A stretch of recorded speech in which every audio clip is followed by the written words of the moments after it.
பிரியமான சகோதரனே, சகோதரி, நீ அழிவை காண மாட்டாய் என்று சொல்லி ஆவியான இன்றைக்கு உங்களோடு தீர்க்க தரிசனமாய் பேசிக் கொண்டிருக்கிறார். சங்கீதம் 16:10, என் ஆத்துமாவை பாதாளத்தில் விடீர், உம்முடைய பரிசுத்தவானை அழிவை காண ஒட்டீர்.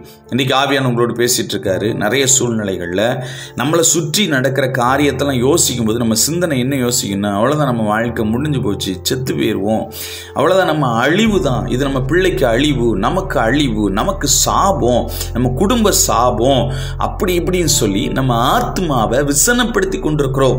இன்னைக்கு ஆண்டவர் உங்களோடு பேசிட்டு இருக்கிறார். சில குடும்பங்கள் உங்களுடைய ஆத்மாவை நீங்க சோர பண்ணி கொண்டு இருக்கீங்க.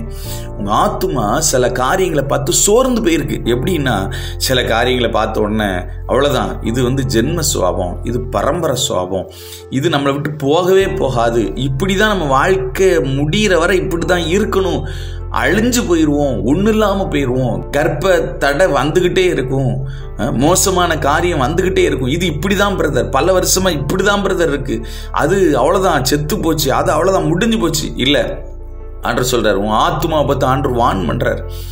ஏன் நீ உன் ஆத்மாவுக்குள்ளே கலங்கிட்டு திகைஞ்சிட்டு இருக்கிறான்? ஏன் உன் ஆத்மாவை குழப்பிக்கிட்டு இருக்கிற? உன் ஆத்மாவை ஒரு நாளும் அவர் பாதாளத்தில் விட மாட்டார்.